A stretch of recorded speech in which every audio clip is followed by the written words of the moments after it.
Hi guys, welcome to our third video in chapter 6, which is all about the periodic table and periodic law. Remember, our question for this unit is why does the periodic table look like this? And so in this video, which is section 6.3, which is all about the actual periodic trends, we're going to start to look at how we can observe different properties across the periodic table. So the first property that I want to look at will be atomic radius. So I've got right here, you guys can see if I'll highlight it real quick. You guys can see that in this section here, we're talking all about the atomic radius, and there's a trend going from left to right and from top to bottom. And I think this little modified periodic table makes the trend very clear. You can see the actual size of the atoms, the relative size of the atoms is listed here. And as we travel down the family, we are going to get larger. So atoms tend to have a larger radius as we go down the periodic table, which should make intuitive sense based on the fact that as we add new energy levels, we are literally adding layers to our atom, just like how you would add layers to an onion. So elements in the bottom rows are much larger than elements in the top rows because they have more energy levels. Going across the period now, we have the opposite trend. We start relatively large for lithium, and then we get smaller when we go over to neon, and that trend is experienced for all periods on the periodic table. You guys can see that I have kind of spliced out the transition metals as well as the inner transition metals, which do fit this trend loosely, but they have a lot of exceptions because of their strange D and F orbitals. But we can for the most part ignore them or fit them into this trend, even if it's not 100% true for them. They're just something we're not going to talk about a ton. But anyway, so as we go from left to right across our period, we are staying in the same energy level. However, I'll make a note of this, right? So as we go down the period, let me say if we go down the period, we're increasing energy levels, which I'll do, increasing EL. And then as we go this way across our period, our nucleus gets more protons. So I'm going to say increased Z, where Z is the nuclear charge, meaning as I go from lithium to neon, the nucleus gets larger, it has more protons, it is better able to pull in those electrons, and it will squeeze the atom's radius. That is because the electrons are all being added to the same energy level. However, when we compare lithium, which has 3 protons, to fluorine, which has 9, fluorine has way more protons than lithium and is able to pull in those electrons much higher. So we see that trend if we were going to think about how we would draw increasing atomic number. Well, it would be an arrow like this, where we say increasing atomic radius. I said atomic number, I meant atomic radius. So we say increasing atomic radius there, and you don't need to write that down yet. We'll get to it. But I also want to talk about ionic radius. So we haven't talked yet about what charges different elements will assume when they are given their ideal circumstances. But I can tell you guys that it's pretty simple. You want to try to achieve 8 valence electrons, and you're either going to gain or lose electrons to match your nearest noble gas, right? So on our periodic table, if I scroll down, if we're thinking about sodium and A, well, the nearest noble gas would be neon, right? It's just 1 down.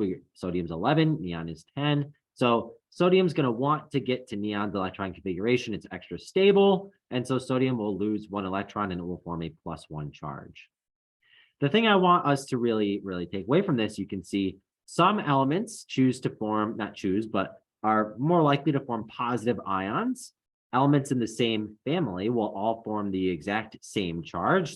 Our alkali metals will form +1. Our alkaline earth metals are +2. Column 3A will be +3. Column 4, you could be +4. It could also be -4. And then when we switch to nitrogen in column 5, we are going to form -3, right? Because from here, we are going to gain 3 electrons to form our stable octet, right? Oxygen can be -2 and fluorine will be -1. And everything in the same column, except for the really big elements, has that same charge, right? And here's the key idea. And I have these two things down here. Make sure you highlight these in your notebook. They're similar, right? Radius is going to increase when you gain electrons.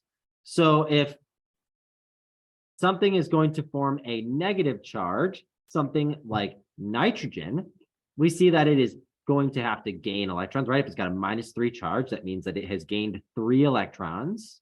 And so since nitrogen has that negative charge, it has extra electrons, its radius gets larger. Same for all of the elements that form negative ions.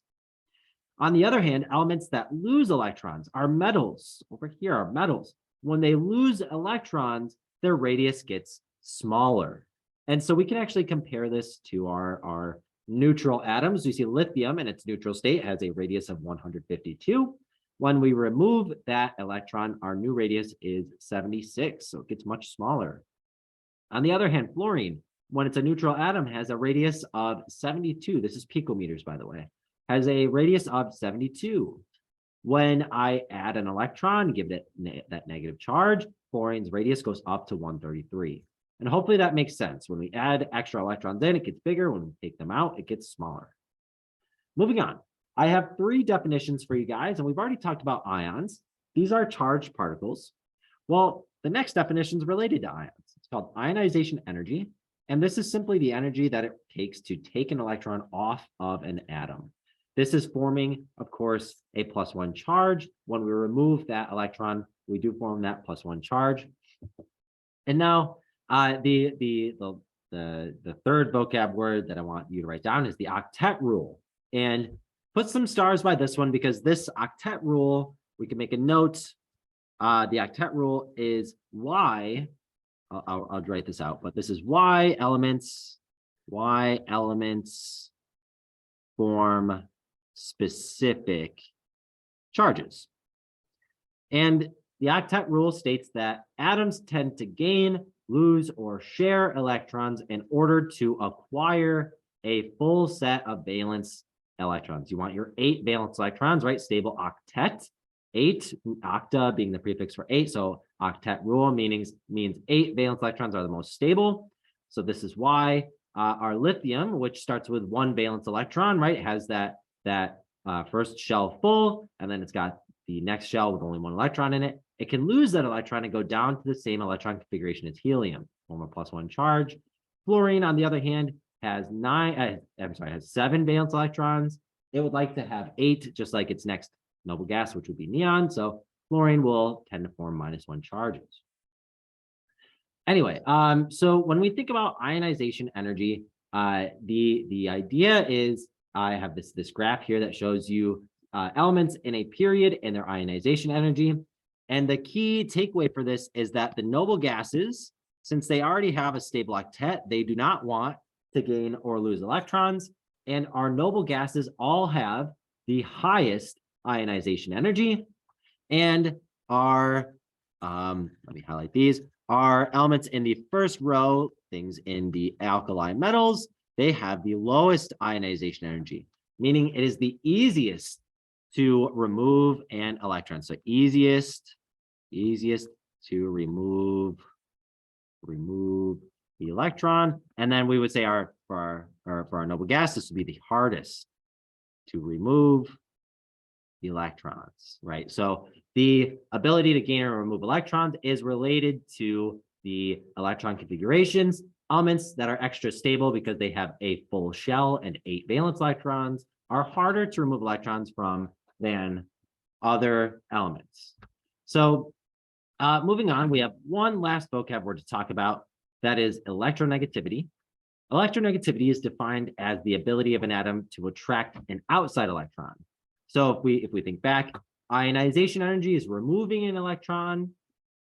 Electronegativity is now gaining an electron. So it's the opposite of ionization energy. And for electronegativity, we are going to form a +1 charge, or I'm sorry, a -1 charge, right? We're adding on an extra electron, giving a little bit more negative.